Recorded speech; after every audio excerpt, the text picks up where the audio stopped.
We will make America great again.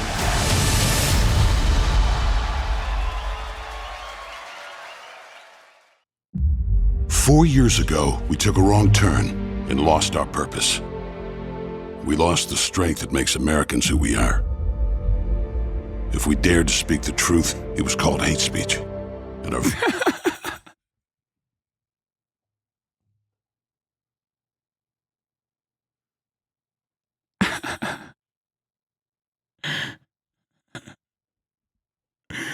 That's right, brother. They wanted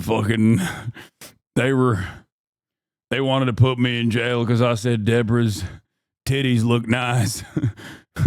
They said it was fucked up. I don't want to live in an America where I can't do that no more. values were labeled shameful. That's when everything we care about fell apart. We surrendered our borders, our paychecks, and our courage. Our patriotism Those Trump ads go so fucking hard if you're stupid. Yes. Problem is, a lot of people are, okay? was called toxic. Men could beat up women and win medals, but there was no prize for the guy who got up every day to do his job. Now we're being asked to settle for the way things are. And we're wondering if America can make a comeback. We can, because we've done it before. When we get knocked down, we don't stay down, we get up again. We fight, we fight, we fight. I'm Donald J. Okay, that part does go kind of hard. Kamala Harris. Oh, I'm not gonna watch this. I'm not gonna watch this. Okay. Swing state voters erupt for Trump. Also, why is Trey Yingst talking about swing state voters? He's in Tel Aviv. What is happening?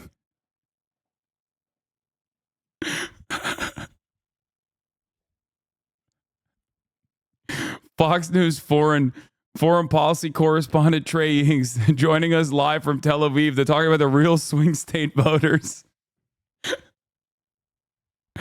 from America's most consequential swing state, Tel Aviv. What the fuck? Meanwhile, with less than 24 hours to the election, That was just the intro. more My than bad. 4 million votes already cast in swing state Georgia. That's more than half the voters in the state. So, what are they saying this morning? Lawrence Jones is talking to them live at the Eggs Up Grill. It has been sold out since 4 a.m. in that battleground state. Lawrence, let them loose. I mean, it's like we're at a stadium. This is the overflow room here. USA? Oh. Let's talk with some folks. It's amazing. So you already... Dog, how did you know his name and where he was? That's not healthy, man. Trey Yingst, he's the Fox News guy. What? Of course I know his name and where he's stationed. He's the one, he is the guy. voted. What was the main issue for you when you went to vote? Well, the borders of The only reason why they didn't actually ask Trey Yingst like what the situation is on the ground in terms of like the way that people in Tel Aviv think about Donald Trump is because it's plus 90 Donald Trump. That's why. a big issue, and those people don't work, and we're giving them money like crazy. And I've worked all my life. I'm nearly 72 years old. Didn't even start drawing Social Security till I was 70. And, you know, it's just ridiculous what the Democrats wants to do. They're ruining this country. A lot of people agree with him. I'm going to go to my friend right here. What's your name? I'm Brittany Sorrells. So, Brittany, what was the main issue when you went to the polls? The main issue was just the fear of people voting in a direction that's going to take our economy in the wrong direction. My biggest priority is my family. I have 3 children, and if our economy doesn't change, it's going to be a hard candy Christmas this year. So It may not even be a Christmas. that's true. Yeah, Democrats want to take away Christmas. I forgot. They're doing a war. They're doing a war against Christ. And they're doing a war against Christmas. No Christmas at all this year. The Democrats took it away. They took our gerbs and then they took our Christmas. Turns out Kamala wants to take away Christmas. What do we do? What do we do here, man? What do we do here? What are we doing? Like, we are such an abnormal country. I swear to fucking God, dude. Good luck. So, Thank you so much. Yeah, you're man. welcome. I appreciate it. Half the fucking population is hallucinating just entirely separate realities at this point. I want y'all to meet my other friend here. Now, you have not voted, but you promised me that you're going to vote. Oh, yes. I vote every time. And so when you go tomorrow, are you undecided, by the way? No, I'm very decided. And what got you to that decision? I love American. I love God damn, look at the crazy eyes on her. Jesus Christ. Trump and I love Jesus Christ. Thank you so much. It's so easy, isn't it? All right, let's go to the other room. All right, now. God, dude. Yes. Give me more. Give me more. Let's go. We're going to try to go to the other room. All right. We got another room. What's up, everybody? Okay. Right here. All right. Bro's in enemy territory. Yeah, that's why he has his dog with him, dude. He's like, protection.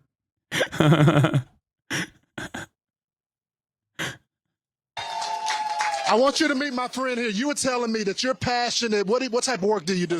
I'm an EKG technician at Advent Healthcare Redmond. It's a great place to work.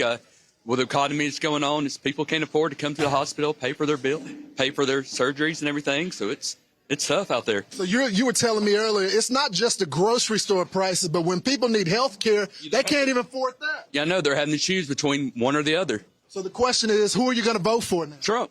Wow. All right.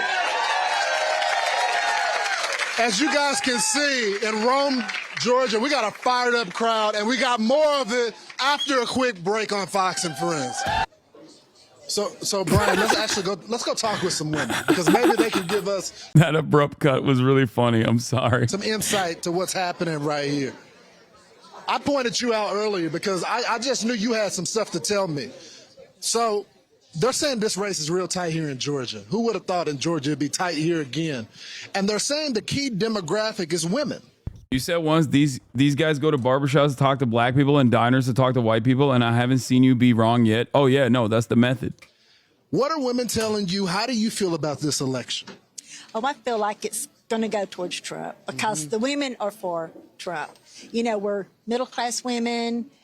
We're the ones that have to buy the groceries, pay the bills, and we know what's going on. So the question is, ma'am, and I'm going to ask your friend next to you.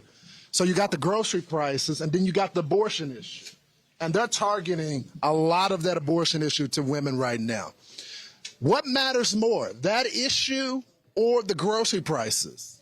Well, it's definitely the grocery prices. I have a 32-year-old son that is barely making it buying groceries. He pays his mortgage, and that's it. Abortion is very, oh my goodness, it's heart-wrenching. So but it's just everything. It's just everything. And we need some happiness, you know. We need Trump. Because you were back here agreeing. So I might as well get your thoughts on it. I heard the marbles. You know, why is it so close here in Georgia? It used to be a solid Republican state. Y'all even got a Republican governor, and you got 2 Democrats that are senators. Why is it so close here? What changed? We had a lot of people come in through the Hollywood tax credits that changed the profile of Metro Atlanta. So, Yeah, undesirables that came into my state. Okay, I don't like it. Get these gosh darn libtards out of here, please. we have a different voter in the Metro than we do out here in what I call real Georgia, God's country.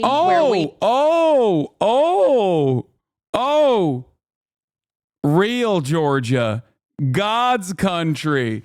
Oh, my bad.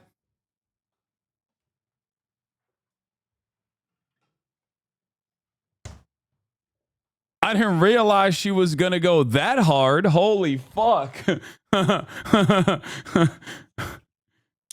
God damn.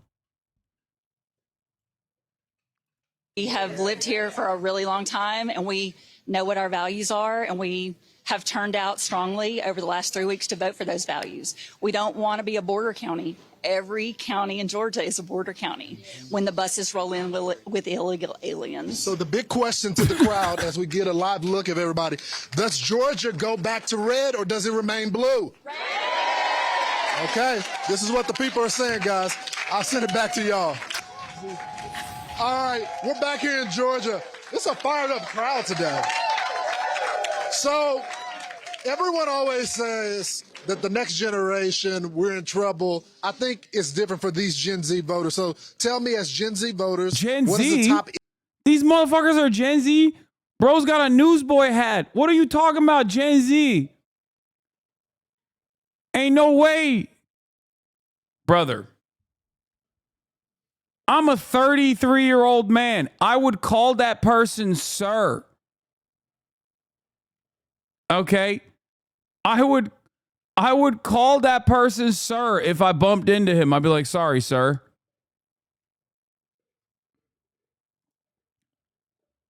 Bro never gets carded? Yeah, no way. Issue for y'all. So for me, for someone who is about to graduate next year, for me, it's the economy and immigration. I have tons of friends who are still unemployed, who have not landed a job a year later after graduation. One of the things I'm concerned about is how much taxes am I going to be paying next year, listed in the Democratic plan. I mean, what am I going to be paying next year?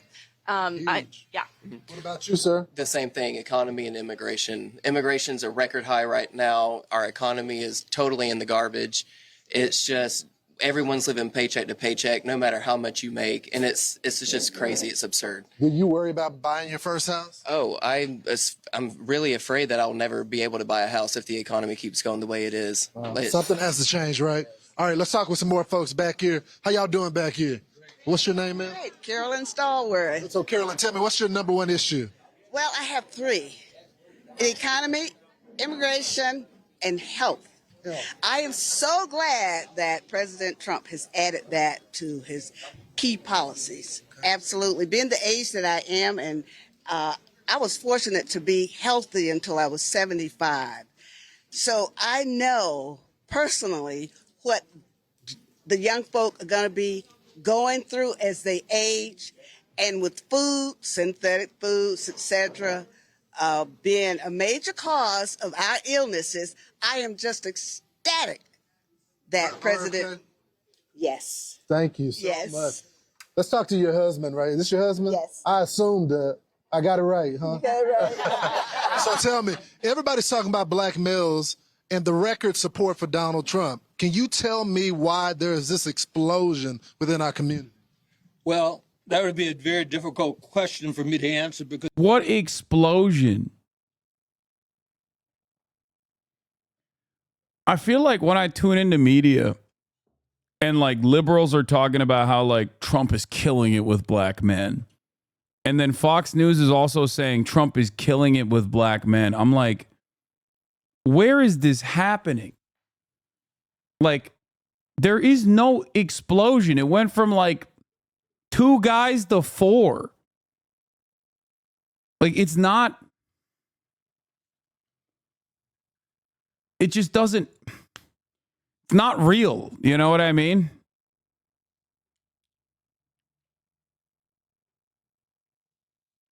It's odd. It's odd that statistically that's an explosion of 100%. Exactly. But when you look at the totality, it's like marginal. It doesn't make any sense. Because I've been a Republican since 1962. So, but one of, my primary objectives are to get young people to the stage in life where they're willing to work for the things that they like to attain. That's right. And the problem we have in today's environment, so much has been given to them based on tax dollars. This is why our economy now is in the garbage can. And that's why we got so much inflation. Absolutely. Yes. We got a massive crowd here. We got the front row Joes here. We're going to talk to them later, but we got a big show coming up on Fox and Friend live from Georgia. We'll see y'all in a bit. Hell yeah, baby.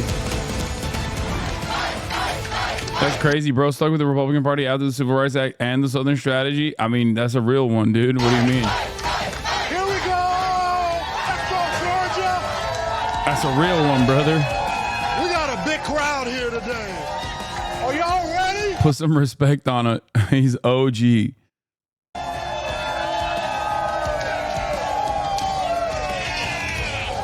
Let's go. It's crazy in here.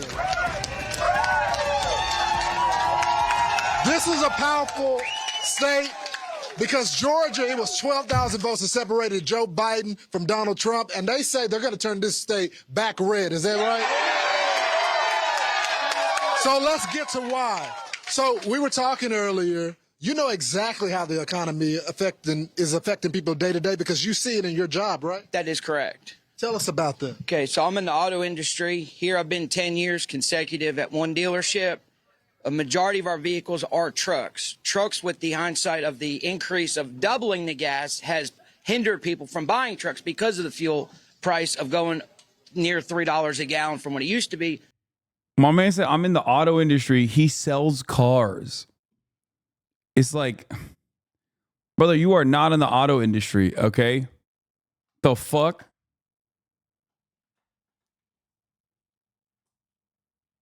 It's like working the cash register at the local grocery and being like, well, you know, I'm in the food procurement and processing business. I'm managing the agricultural outputs.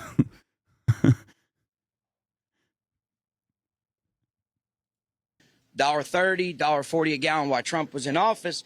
And now we have the situation where people have to look at the payment, the insurance, and they'll look at the price of gas. And now the price of gas exceeds the monthly payment of what they're paying on their truck. And that's affecting everything. I know because my dad's a truck driver. Let's bring this barber in right here.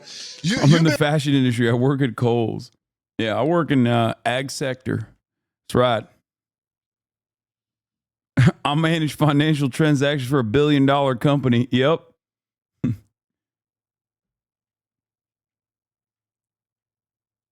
You're a barber, and you've been watching our barbershop series. Yes. So you run into a lot of folks.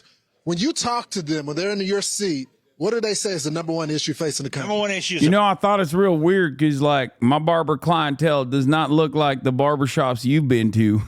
Matter of fact, if they showed up at my barber, I'd be god dang scared.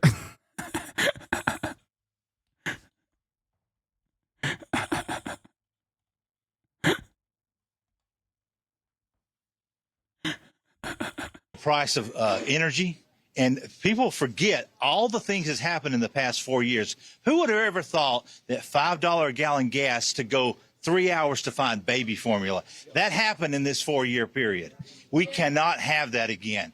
We have to turn that around, and people forget all those little things that happened under Harris and Biden. Wow.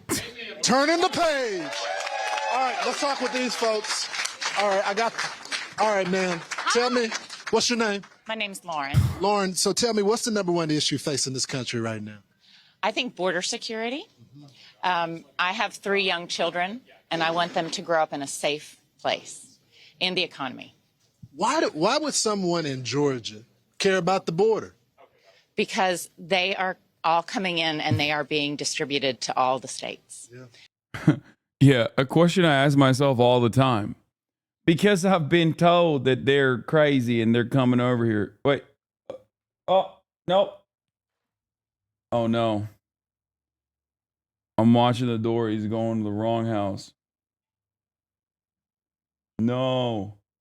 No.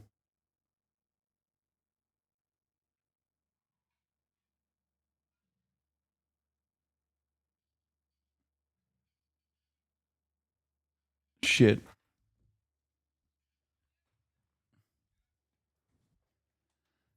No.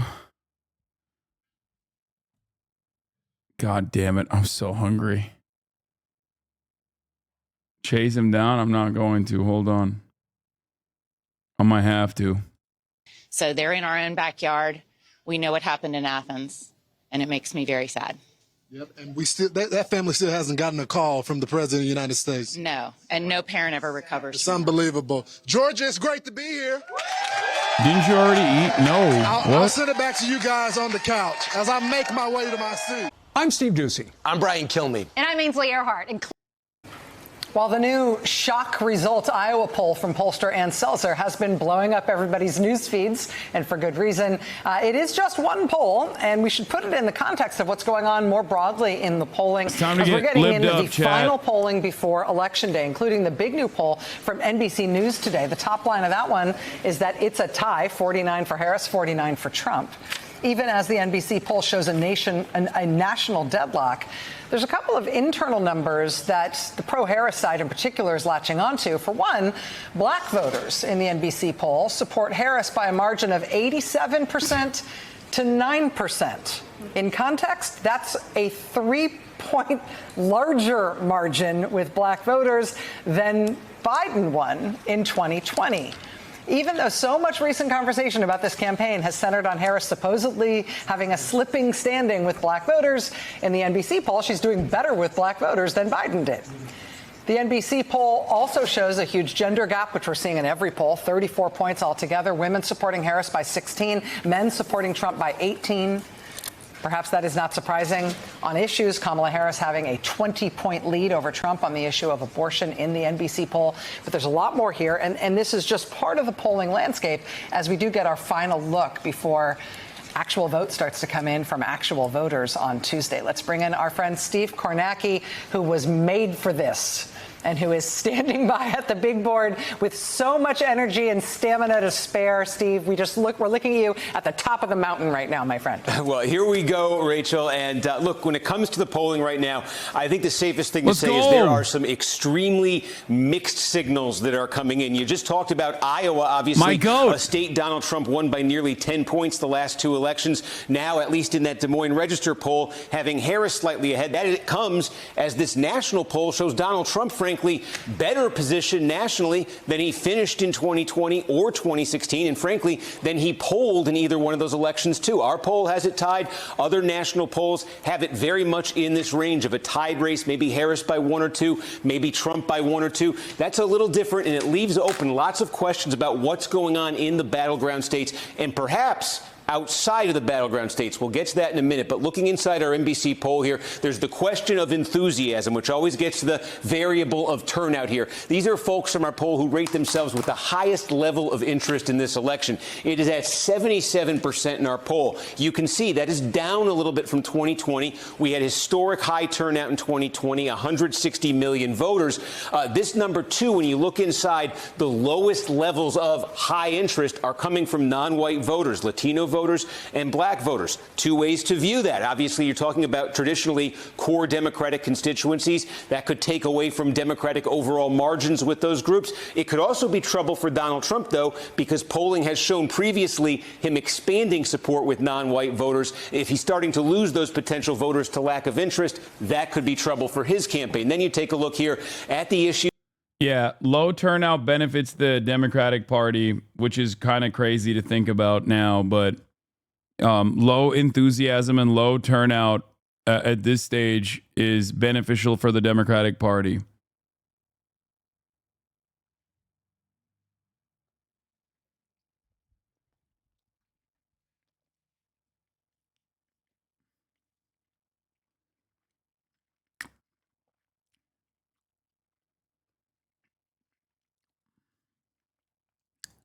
What do you mean? I don't get it. All polls show that high propensity voters have swung for Kamala and the Democratic Party. Low and mid propensity voters, on the other hand, are going to Trump by wide margins, which means lack of enthusiasm or a depressed voter turnout will be more beneficial for the Democratic Party. High enthusiasm and higher turnout implies that there are, there are low and mid propensity voters that are interested and are going to go out and vote. And those numbers are aggressively in Donald Trump's favor. It really, the climate we're seeing here is what we've seen the whole election. Harris's best advantage by far on the issue of abortion, 20 points over Trump on that. Trump here with the advantage on inflation and cost of living. The other one you don't see here, the biggest Trump advantage is the border and immigration. The gender gap, I think you... For the record, this number, once again, the fact that they think Trump is competent and effective by 2 points is fucking insane. And I think that's a Joe Biden. That is Joe Biden drawing that down for Kamala.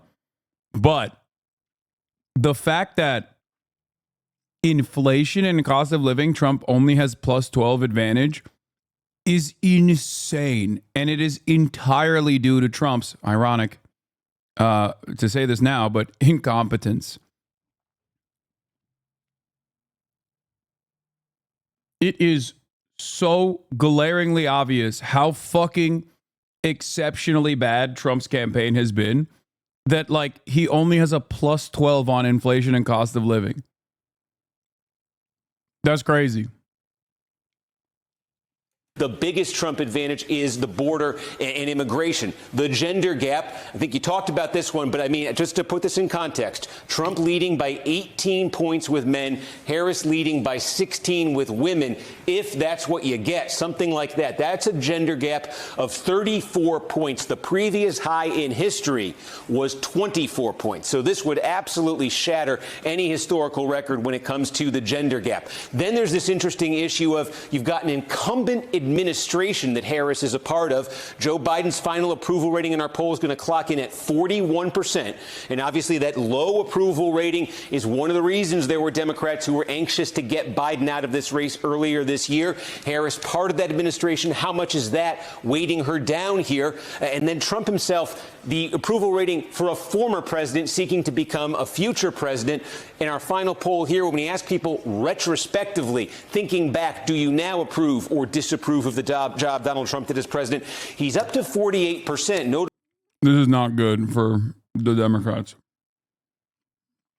Higher than Biden, and this is higher than any reading we ever got in an NBC poll when Donald Trump was president. So after leaving office, it has ticked up a little bit for him. Will that be enough to put him over the top? We talk all about the difference between early election day voting, the partisan disparities we're finding. Others are finding this too. Democrats, you can expect when early vote gets reported out, especially the mail-in vote on Tuesday night, should be some Democratic advantages. The election day vote becomes a question of how much of a Republican advantage when the people who vote on Election Day, when their votes start to get tabulated. Now we get to away from the national poll to the battlegrounds. This is our running average. We've been keeping this the entire summer and fall of the quality polls in all of the battleground states. And a couple things jump out here. Well, obviously, they're all close. You don't see a margin here of greater than 1.9 points. You do see a bit of a north-south divide. We've seen this lately in the polling. Trump's leads here, very small, but Arizona, Georgia,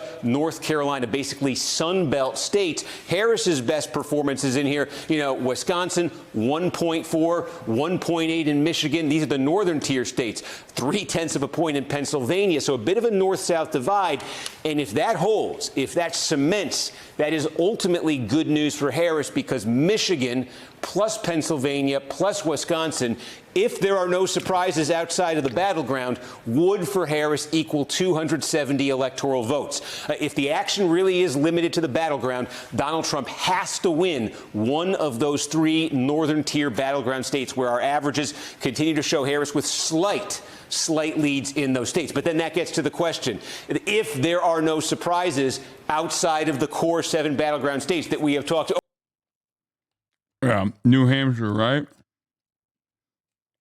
Over and over about. And that is what the Des Moines Register poll really gets to. It's the question of what is happening in Iowa itself, because obviously you talked to Ann Selzer right there. One of the questions is, does this spill over to other states? Does this reflect something, if this is what's happening in Iowa, that might be happening in other states, maybe states we haven't been talking about, maybe some of the other battleground states? So a couple ways to look at this. One, obviously, I think you were talking about this, but the issue of abortion exceptionally potent in Iowa because that 6-week ban went into effect this summer. Millions of dollars in spending there, not in the presidential race, but congressional races where abortion has been a driving issue.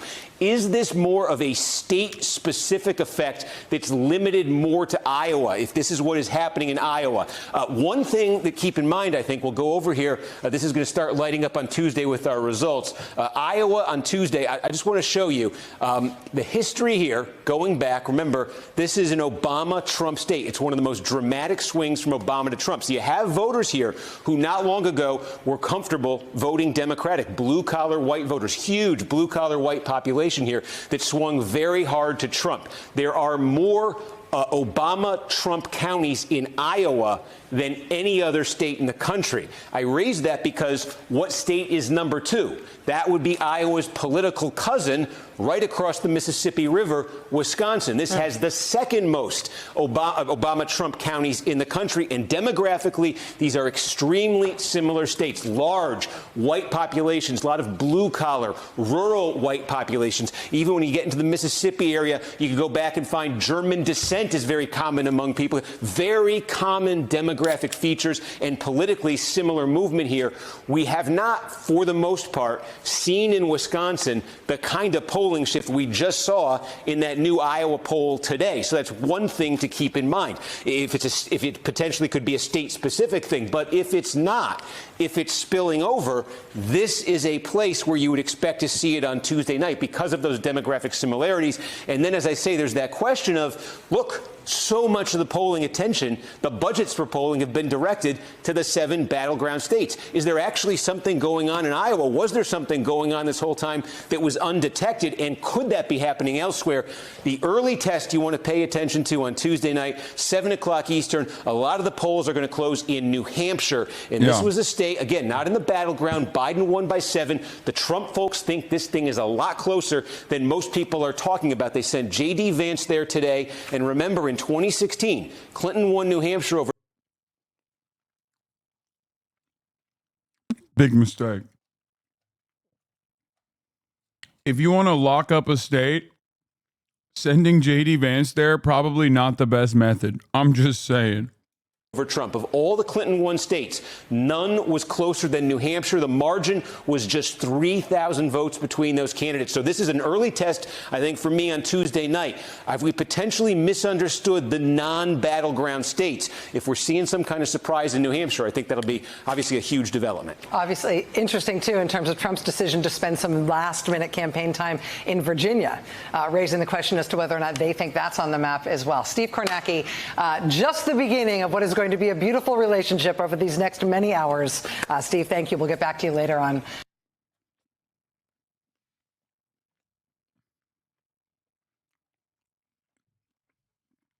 I strongly believe Ohio will be more blue than expected because of how much Ohioans hate JD. That would be insane.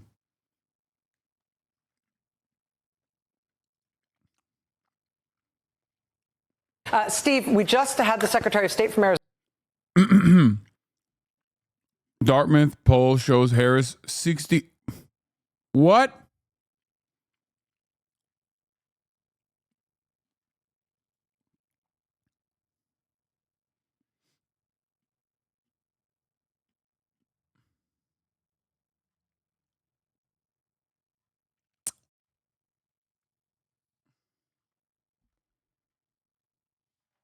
Brother.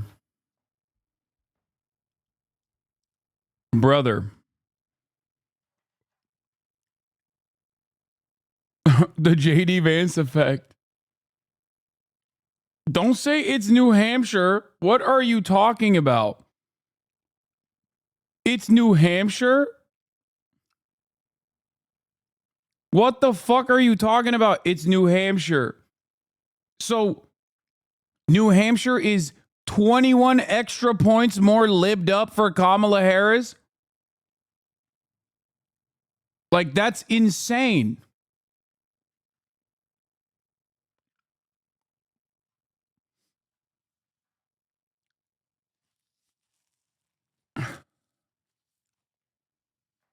No, I don't think this poll is accurate. That's a fucking psychotic poll. That would be, if Kamala Harris picked up like 20 extra points from Joe Biden since 2020, if that was the case, then this would be an electoral landslide across the board. There is like no, Kamala Harris would be swinging Texas.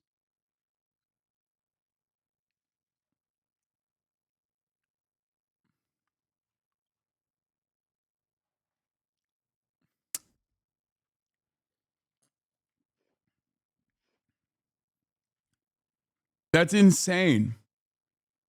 Arizona confirmed their official results in Arizona. They are expecting to 10 to 13 days. They say with larger margins, maybe the media companies will be able to project things earlier than that. That's not their concern. Does that jibe with the way that you are thinking about Arizona? And indeed, how should we set our expectations in terms of what we're going to know on election night? Yeah, I think Arizona is the state, if it's suspenseful and if the Electoral College math is depending on Arizona and add to that Nevada, one of those two states, it's going to be a while. If it's close in those states and the electoral math depends on it, for the reasons you just... Don't know how to count over there.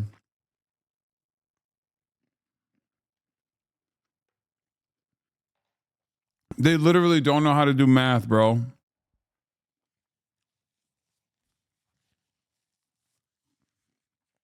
The further out west you get, the less people know math. California fucking included. It's not Alabama. I'm not even kidding. It's worse than Alabama. It's not even close. Nevada, Arizona, California, they just don't know how to do math.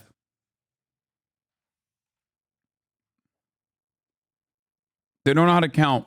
Just heard in that interview, and it's fairly similar in Nevada, too, just in terms of it's a ton of mail-in ballots that they do not all get counted on election night or the day after, and it becomes a days-long process. So if the count is very close, if there's a possibility of the result changing as those days of subsequent mail-in voting counting take place, those states won't be called. If they're crucial to the math, we'll be waiting on them like last time around. That's the long game scenario, I think. But in the other battleground states, the 5 eastern battleground states, a bit of a different story potentially from 2020. Let's take you through Tuesday night, 7 o'clock Eastern time. The polls are going to close in Georgia. This will be the first battleground state where we start getting results, and we expect we will get a lot of results. In Georgia, they can pre-process the mail ballots, the absentee ballots. Those can be pre-processed. So they don't, some states they have to wait till the polls close. It's a cumbersome process of verifying signatures. That can all be done ahead of time in Georgia, and there's a ton of early in-person voting,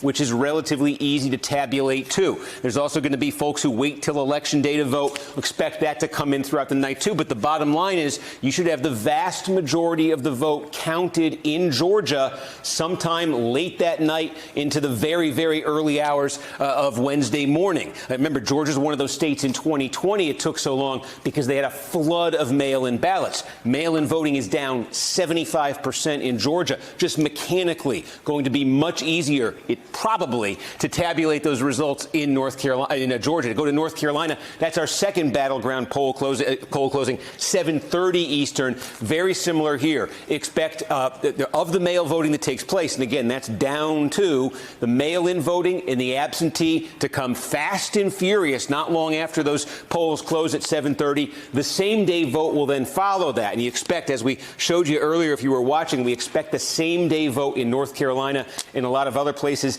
to favor Trump, to favor the Republicans. So put that on your radar right now in North Carolina. Likely what we expect is the Democrats will get their best numbers with the big early returns, and then the question becomes, can Trump erase that if the Democrats are ahead with the same-day voting? So again, 7 o'clock hour, you're getting those two. I'll skip Pennsylvania for... No, Steve Kornacki is not on cocaine. He is purely running on the love that he has for looking at polls, dude. This is his moment. Every 2 years, they take him out of a fucking vat and unleash him upon the unsuspecting masses. And he wins our hearts every single time. for 1 second and just quickly take you through the other two Midwest states. Michigan is the state that's had massive changes to its procedures, a total overhaul. This is a state that took a long time because of the clog of mail-in voting in 2020. Well, now they can, this is brand new for Michigan, this idea of pre-processing mail-in votes. Again, all that administrative work to get the ballot ready to be counted, they're already doing that in most places in Michigan. That's a big change from 2020. So is the fact that Michigan now, unlike 2020, they have early in-person voting, and tons of people there, we were seeing from the stats, are taking advantage of it. So that combination of pre-processing, of reduced mail-in voting, and of that rise of early in-person voting, we could have, again, a much clearer picture of Michigan on election night than we've had before. Again, most of Michigan's going to close at 8 p.m. There's 4 counties on the fringes of the UP that stay open till 9 Eastern, but we will have results, no call, but we will have results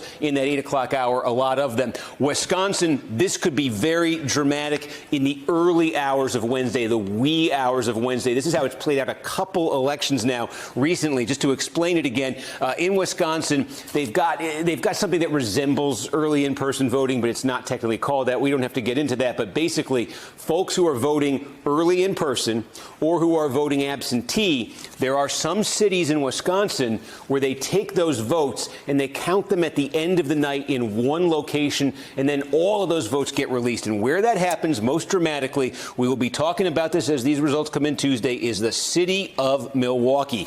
All of the votes cast before Election Day are counted after everything else is counted. This usually happens like 2, 3 in the morning, maybe a little earlier if they're quicker, and then it all gets reported out. Huge Democratic city, biggest city in Wisconsin. We have seen in recent elections Republicans leading late. Yeah, they're going to go to sleep again. And then they're going to wake up to fucking the Milwaukee vote dump. And they're going to lose their fucking minds, dude. Like.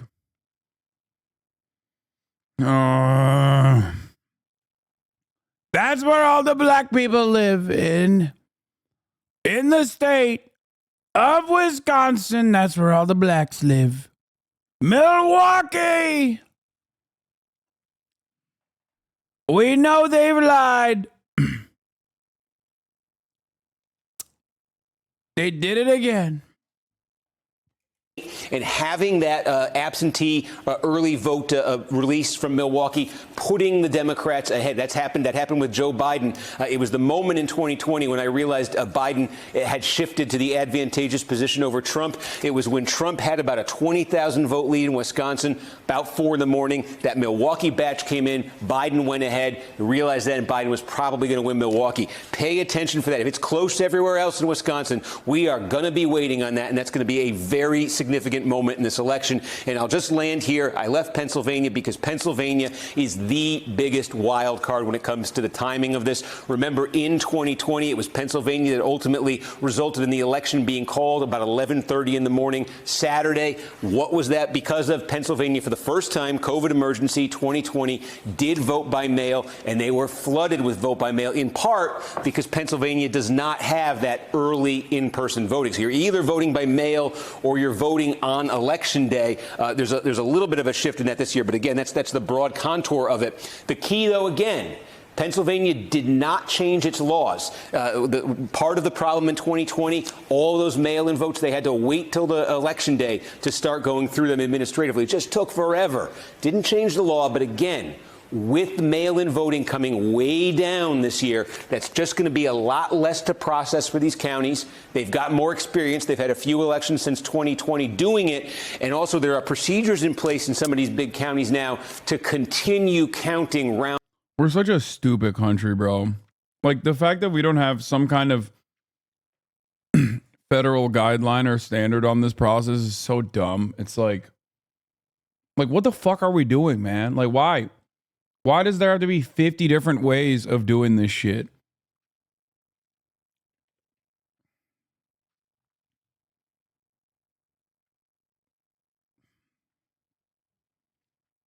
It's so annoying. It's so fucking stupid, and it's deliberate. Like, there's a reason for why it's this stupid. Each state wants to enforce their own level of like restriction and control over the process. It's so brain broken. God, what a joke country we are. Down the clock, not close down shop for the night. We saw that happen a bit in 2022. So the potential exists in Pennsylvania to be significantly faster than 2020. But as I say, it's a huge wild card because, again, with no changes in these laws, actually, you're just kind of depending on the mechanics being smoother and maybe the folks running these to have a little bit more experience, a little bit know-how. So we will see on Pennsylvania. Obviously, if we're waiting on that, that is going to be a huge piece of the electoral.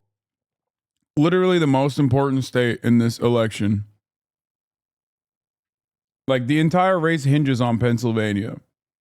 If Trump wins Pennsylvania, he wins. If Kamala Harris wins Pennsylvania, she wins. That's it. What a fucking whack-ass system.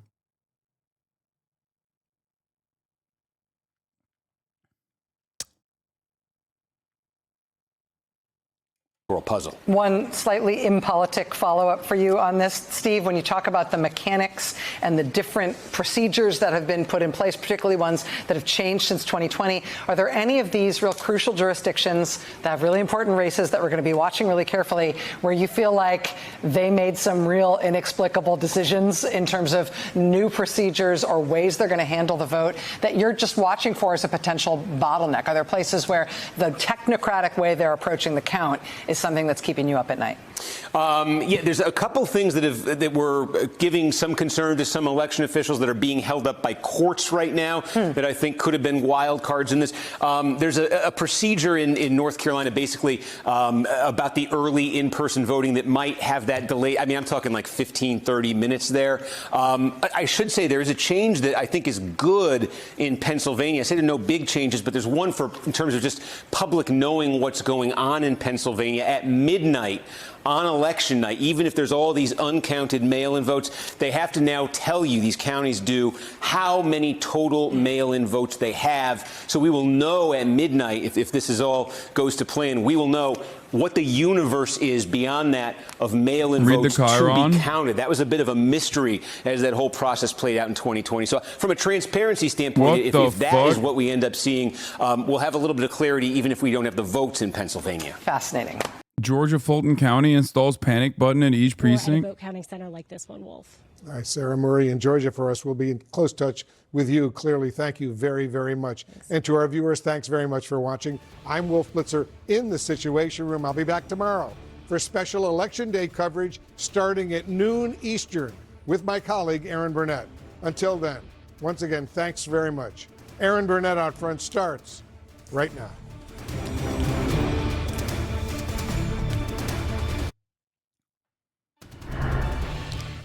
Out front next, down to the wire. We are in the final hour. Do you still hold the reactionary position that electronic ballots are bad? No. You have misunderstood me, I think, either deliberately or maybe as a mistake.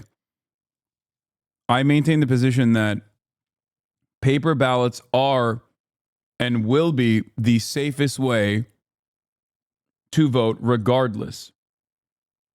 Okay? That's it. Electronic ballots with a paper trail, paper signature, is still the safest way. It is not a reactionary position. It is the correct position.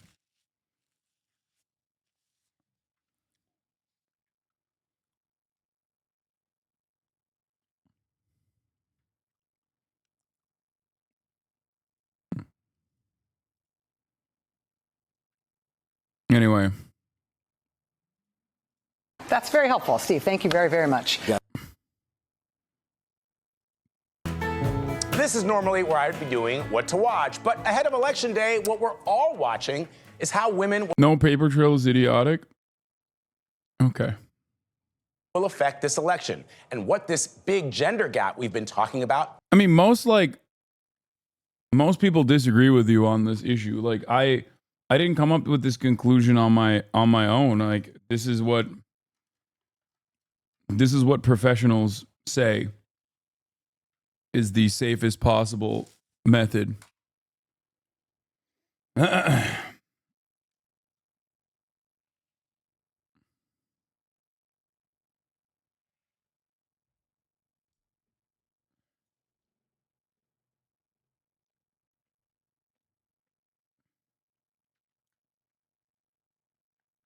Like, I've never once heard a cybersecurity expert openly say that electronic voting on its own is good. Actually means, especially in the crucial and very tied battleground state of Pennsylvania. Vice President Harris is counting on suburban women to put her over the top there, and she's got some unexpected help from some longtime Republicans. Weijia Jiang reports. She's a self-proclaimed lifelong conservative. Friends don't let friends vote Democrat. Yeah, boy, you have come a long way. But the group Stephanie Sharp co-founded, Women for Us, What happens in Vegas stays in Vegas, is the message, yeah. is urging fellow Republican women to vote for Vice President Kamala Harris, turned off by former President Trump's rhetoric toward women. I want to protect the women of our country, whether the women like it or not. I'm going to protect them. And his role in reversing Roe v. Wade. We'll send Donald Trump packing and have compromise on issues that are important to all of us. In Pennsylvania, they are targeting voters in the Philadelphia suburbs that helped President Biden win the state 4 years ago. I heard you talking about a clandestine sisterhood. What does that mean? There are, again, hundreds of thousands of Republican women out there who are ready to vote outside their party, but they don't want to talk about it. Across the battleground states, Post-it notes like these popping up in women's bathroom stalls are aimed at the so-called silent Harris supporter. Did you make the right choice? Sure did, honey. So are campaign ads like this one, narrated by Julia Roberts. Remember, what happens in the booth stays in the booth. These Trump supporters are skeptical of polling that shows Harris has a big lead among women. God, I have a big group of families, and I don't know one woman who isn't going to go in there and proudly vote for Donald J. Trump. For them, it's about policy, not personality. We're not going home with him. We're not sitting and eating at the dining room table with him every night. But actions speak louder than words, and his actions are... They're like, yeah, he's gross. Yeah, he's gross and gives off rapey vibes, but... you know, I'm still voting for him. More aligned with my faith, with my family, and the values that we hold dear. A senior Trump campaign official tells us that even if Harris performs better with women, they believe that Trump's popularity with men will be more impactful. One strategy, they are flooding rural areas looking for men who usually don't vote. As for Harris, she's going to be knocking on doors herself today in Scranton. Vlad? Fascinating report. Weijia, thank you very much. Let's vote. Let's get out the vote. Let's get out the vote. Let's get out the vote. Let's get out the vote. Let's get out the vote. Democrat machine in PA has gone kaput, says Waters. Let's get out the vote. Let's win. Was amazing. Kamala closing her campaign with a heaping, serving a cringe as the Veep and Donald Trump make their final push. Once again, you are Greg Buttfeld. You can't say that. Like, you are physically incapable of not being cringe.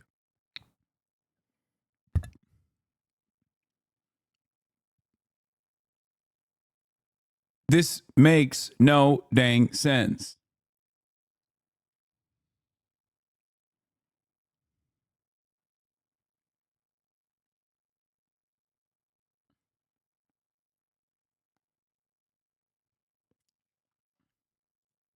To win over undecided voters in swing states, Jesse. Right now, this race is tighter than the hairpiece that's glued to Jesse's scalp. Trump is closing like a madman with 4 rallies across 3 swing states, while Harris is sticking to one place, the Commonwealth of PA. Yeah, I wonder why. We stand on the verge of the 4 greatest years in American history. With your help, we will restore America's promise, and we will take... That's not good for Trump, dumbass. That's bad.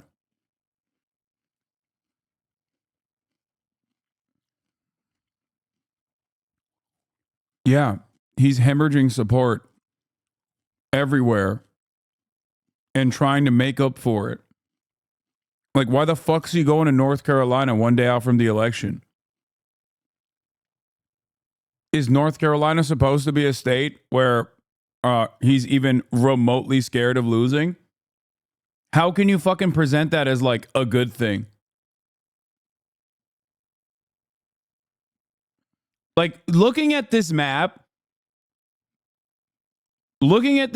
and being like, how fantastic. Donald Trump is really killing it is like the false. It's not the correct interpretation of this map. This means shit is fucked up, okay?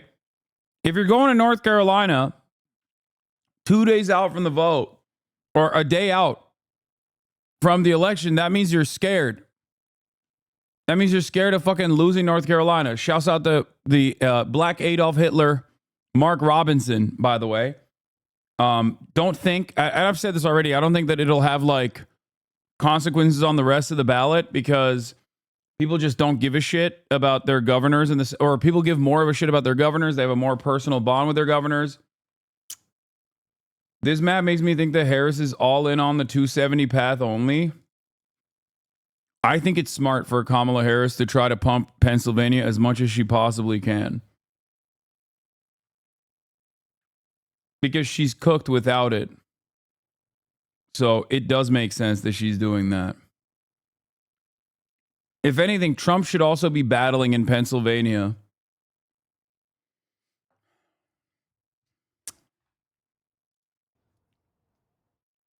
We stand on the verge of the 4 greatest years in American history. With your help, we will restore America's promise. Hillary ignored visiting states. It did not pan out well. I think Trump has a feel for this. No, I know Trump has a feel for this. My point is he's going to North Carolina because he feels North Carolina is no longer secure. That's the point. That's why I'm saying he does have a feel for it. That's why he's going to North Carolina. And that, the thing that he's feeling is danger.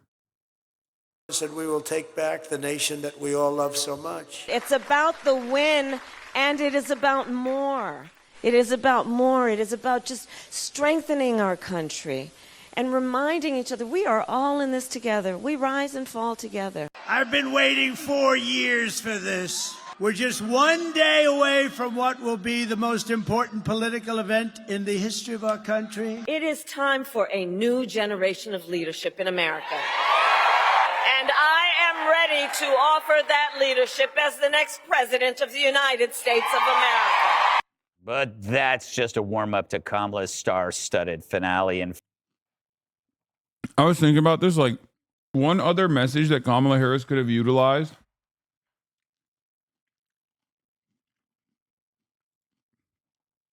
To, like, clamp on the white suburban voters that were, like, formerly Republican is you don't ever have to see Trump again. Like, vote for me one time, and you never have to see another Trump rally.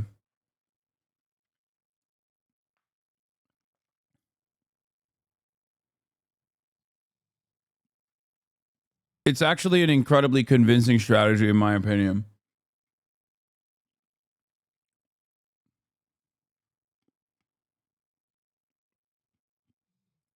Like, that's it. Even if you don't want to do it, fucking vote one time and then you never see Trump again. Think about that. Philly featuring Joker 2-star Lady Gaga, Latin sensation Rick Martin, and talk show queen Oprah. Never heard of her. But Van Jones.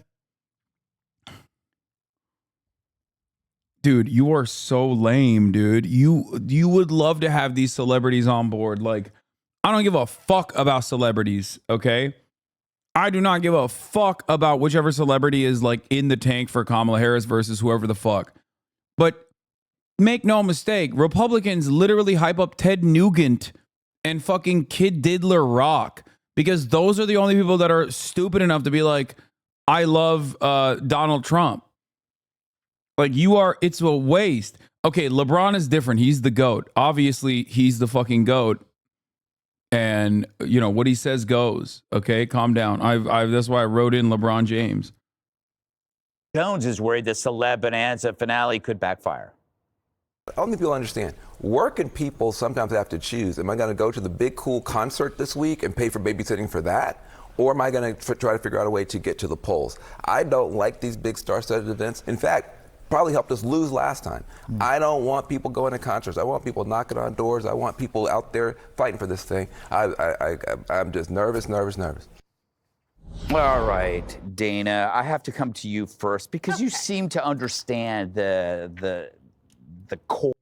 By the way, this is how the Fox News funnel, CNN, like centrist, center-right funnel works. That's why it was always funny when Anderson Cooper was like, what do you mean? Like, Fox News watchers don't watch us, when he was talking to Charlemagne the God. This is fantastic. Regardless of who wins tomorrow, Van Jones will cry on national TV. An unfortunate, sickening reality we all have to face. He makes me sick. Send dreamers back for no reason. This is vindication for a lot of people. Jeff Bezos saw this and was like, I'm giving you $100 million. Have really suffered. You know, I can't breathe. You know, that wasn't just George Floyd. That was a lot of people that felt that they couldn't breathe. Every day you're waking up and you're getting these tweets and you just don't know. And you're going to the store and people who have been afraid to show their letters. And it's easier for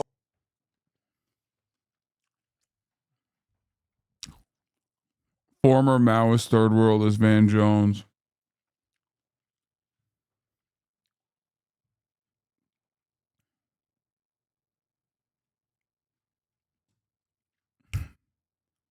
Remember when he also cried when Joe Biden dropped out of the race?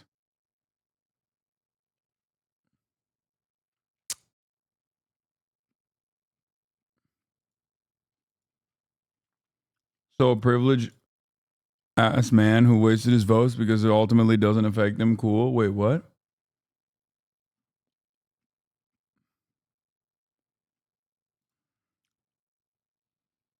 Who you talking to? Oils and the engine of this whole system. And I don't understand, as we add more experts and analysis, the election doesn't become more transparent. It becomes more complicated. It's like we turned the election into a phone plan or a cable provider where there's like, I don't even know what I'm listening to. Britt Hume said something this morning in Newsroom that I thought was true. You know, sometimes you get frustrated with your phone and you just want to go back to a paper calendar. Yes. Because that's when you knew, like, everything was there. He said back earlier when he was reporting in his beginning of his career, you would, as a reporter, go and actually talk to people and get the feel for it. And now everything is so overpolled and social media is distorting things and you just don't necessarily have a good feel. So no one really knows exactly what's going to happen. I do want to add one thing, though. It's smart for her to stay in Pennsylvania because if she doesn't win Pennsylvania, she's not going to win the presidency. And Van Jones, who we just showed from CNN, he also said during that same hit that he said, nothing is making me happy about Pennsylvania. He said, I'm nervous all the time, but he said, Philadelphia is where they need big numbers, but it's been trending down. And it's not in terms of people, of just Republicans, it's just people are not going out to vote.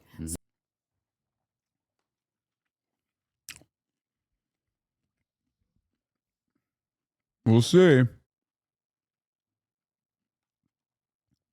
We'll see. Low turnout, not necessarily the worst for the Democrats. So we started this with her chanting, let's get out the vote, let's get out the vote.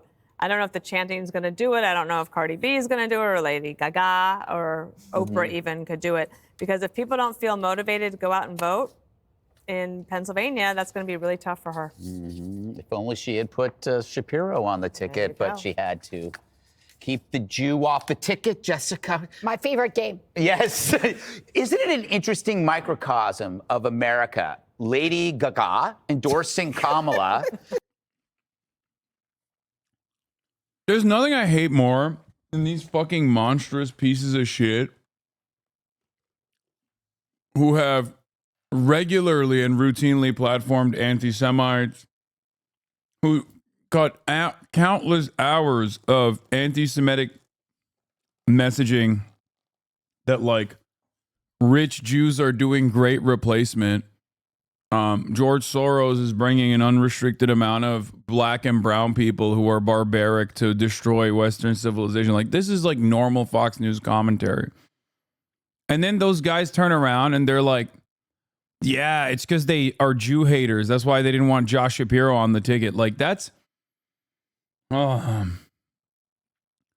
it's one of the... it's a thing that I hate it so much. I hate how anti-Semites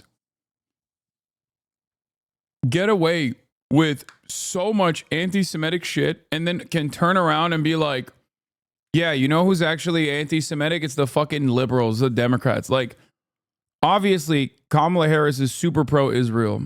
All right? That's not what I'm saying. But it's just like incredibly disingenuous. Especially as someone who is routinely fucking smeared in this direction. I hate it. I hate that these guys who very openly platform anti-Semitic pieces of shit can just turn around and be like, oh yeah, you know who's anti-Semitic? It's the fucking liberals, dude. Yeah, my bad. Yeah, I guess the liberals are fucking anti-Semitic because they didn't want Josh Shapiro to be on the ticket. That was the real reason. But Lady Gaga's dad endorsing Trump. So who has a Is the Josh Shapiro bit true? No, dude, what the fuck? Dude, Kamala Harris is married to a Jewish man. What are you talking about? Yeah, she was like, I'm secretly super anti-Semitic. Like, it makes no sense. For many people in the media, their metric of like who's actually anti-Semitic, I just didn't know why they keep repeating it. It's because they're fucking disingenuous monsters, dude. What do you mean? They lie. It's Fox News. That's it. They lie all the time.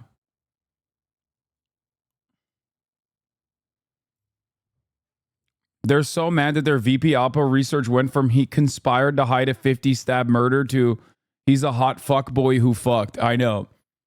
Like, that's where a lot of the resentment actually stems from, is that Josh Shapiro had a lot of weaknesses that the Republicans could have exploited. And there was a shit ton of Oppo for him. And obviously when they were like, oh my God, he has like crazy controversies that'll bring the ticket down. Crazy controversies that'll bring the ticket down. We can't have him on. They basically turned around and they're like, oh, well, we fucked up.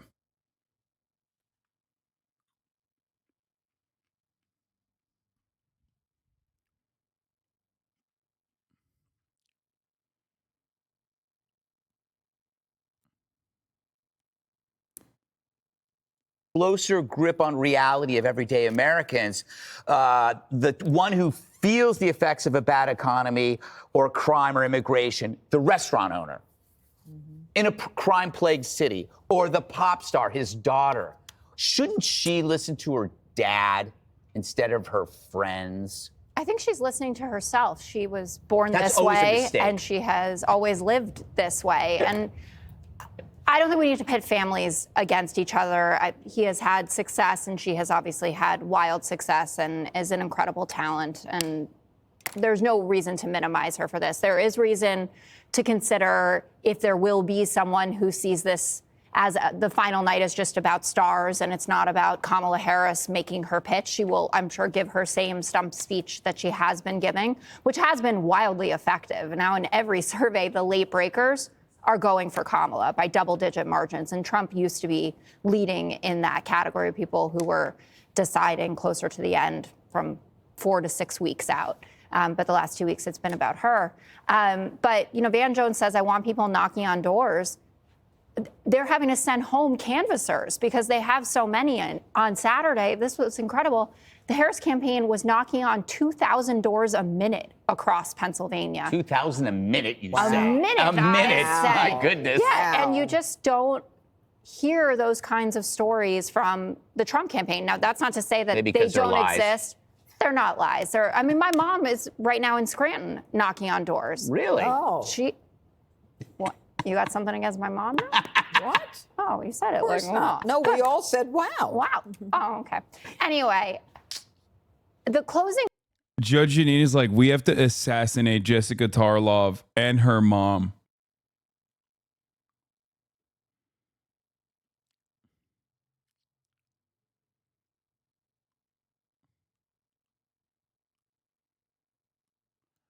I do want to reiterate a position that I've maintained,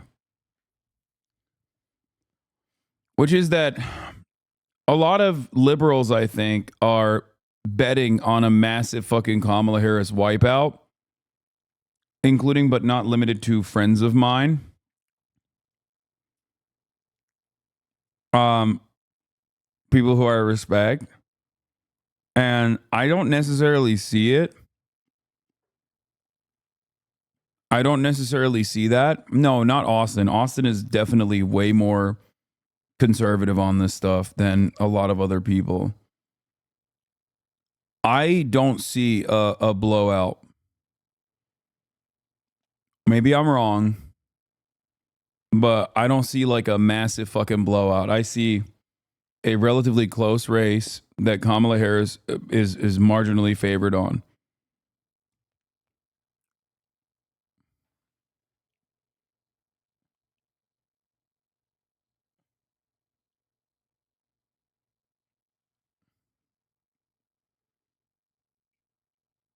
Anyway. Message differential is so stark, though, and you are seeing the effect of this on people who are making these late decisions and just the conversations about how it's ending. So Donald Trump has had to be in North Carolina, which I'm sure he's not thrilled about. So that's the only battleground state that he actually won. He had to go back there.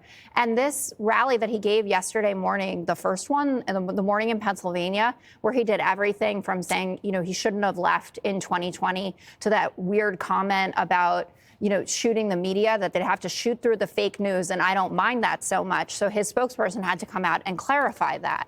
Now, if you want to say everything about Trump taken out of context, it doesn't matter. He only has a finite amount of time left to tell the American public that their lives will be better under another Trump administration than under a Kamala Harris administration. And she's the one that's actually making those connections. She's the one that's convincing people that she'd be as good on the economy. She's completely erased his lead there. It is. We will get into that in the B block. She seems to be actually not talking about any policy at all, Judge. Yeah, so I'm curious, when people go knock on doors, what do they say Kamala's policy is? Other than, you know, she's this great person who wanted to decriminalize the crossing.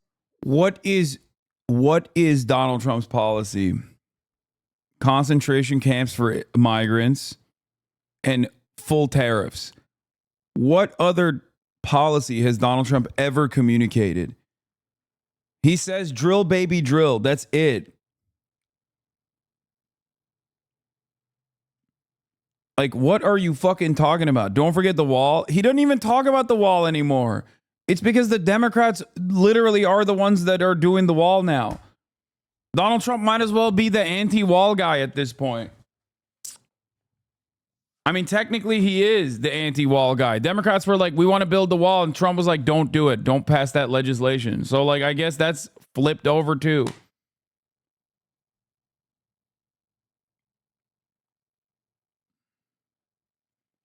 You should read his policy PDF on his website. I know his policy PDFs on his website. It's basically a fucking lightened, it's a lighter version of Project 2025, even though he says he doesn't know what it is. I know, Trump's agenda to fucking save America or whatever. The Democrats of the Great Dividers Law. Yeah, totally. Of the border by illegals and who wanted to ban fracking and confiscate guns and eliminate private health insurance when they knock on doors. I'm curious as to whether they have answers for that. But look, here's the issue. She's in Pennsylvania 4 times tomorrow, okay? She's doing that because she needs to do that. Had she chosen Josh Shapiro, if she ends up losing this race over Pennsylvania, it will be on her totally for not picking a guy because he was Jewish, for not. I like by the way, this is also partially how you know Josh Shapiro, was a bad pick. I mean, given how the campaign ran, Josh Shapiro would have been a better pick than Tim Walz, most likely. Because, like, they didn't actually adopt progressive policies anyway. But I will say this. Okay. You can tell that Josh Shapiro wasn't a great fucking candidate. You could tell that Josh Shapiro wasn't a great candidate because of how much they talk about how awesome he is. It's like the Joe Biden line. Trump loves Joe Biden now. He just wishes he was running against Joe Biden. And these guys want him way too much.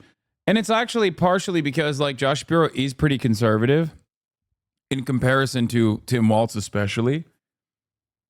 I thought it was unacceptable for someone who pushed for and caucused with the Republicans in his own state as a blue governor to do school vouchers, school choice programs. I don't agree with that at all. I think that is anti-teachers union. I think that would have been a devastating decision.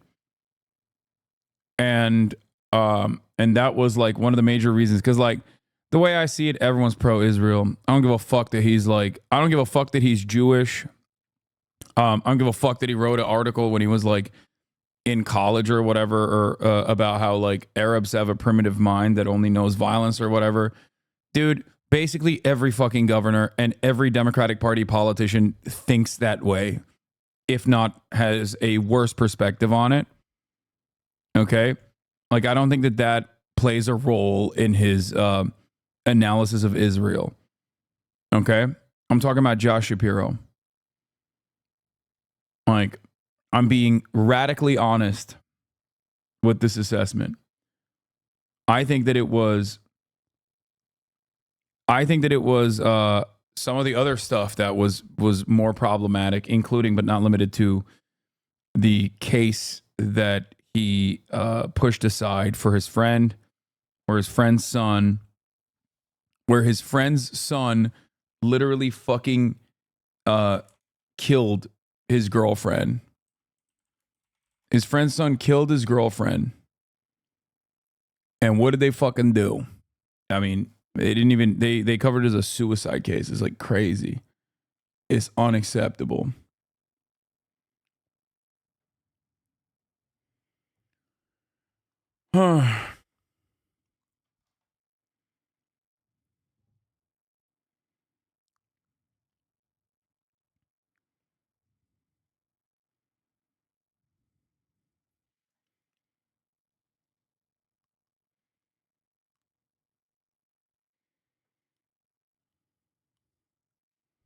Anyway. Not picking a guy because he would outshine her. Now, there are 300,000 Jewish votes in Pennsylvania. 80% of them are Democrats. So the smart thing to do would have been to allow Shapiro to carry the weight on that. But she wasn't smart enough to do that. So now she's got to be in Pennsylvania all day tomorrow. Let's talk about this over-polling. I'm sick and tired of the polls. The one thing I do know is that Democrats are 16 times more likely to pick up a phone and get involved in polling. That's number one. Number two, 70% of America thinks that we're going in the wrong direction. All right. Number three, 65% of Americans are living paycheck to paycheck. So it's not like everybody's like, yeah, let's keep going with the Biden administration, because she can't think of one thing she would do differently. And in the end, the Kamala camp is worried because they keep telling women, I don't know how good their polling is, it's okay if you don't tell your husband that you're voting for Kamala. And then she says to the bros, hey, bros, it's okay if you don't tell your men friends you're voting for Kamala. She's worried about that shy Kamala vote. So I think she's got a lot more to worry about. And in the end, his message is a positive one. We're going to have a golden era. He's good with the economy. It was better when he was there. And that he has done. Kamala Harris doesn't have any policies. I wonder what people are saying at door knocking operations. And that's why everyone wants to vote for Donald Trump, because he's going to do all the good things and Kamala's doing all the bad things. Like, what are you saying?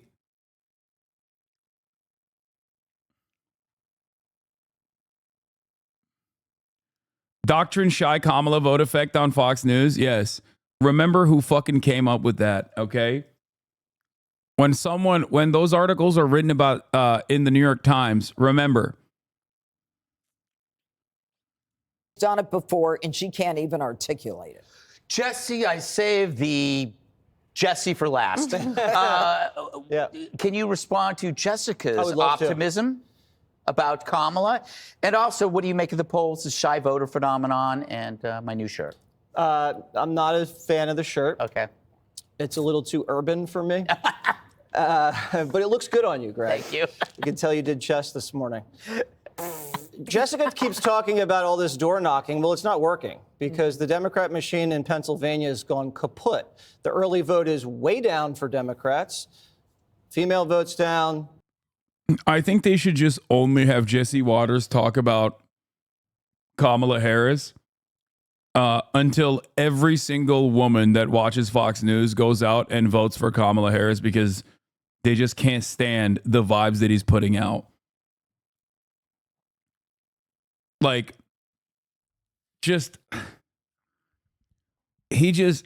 I'm a dude and I feel uneasy. You know what I mean? I can't even begin to imagine what women feel like when they're watching this man speak. Just Urban votes down and the rural vote is way up. So you can knock on as many doors as you want. The Republicans have sliced the early vote lead in half, and that's why they're terrified. You talk about these late breakers or going to Kamala Harris. What survey is that? I haven't seen that survey. The Democrats keep talking about this mysterious survey. It's in Marist. No It's in the Univision poll. Well, no one's seen anything I like literally that. just told you where it because is. if it's actually happening. Oh, dude.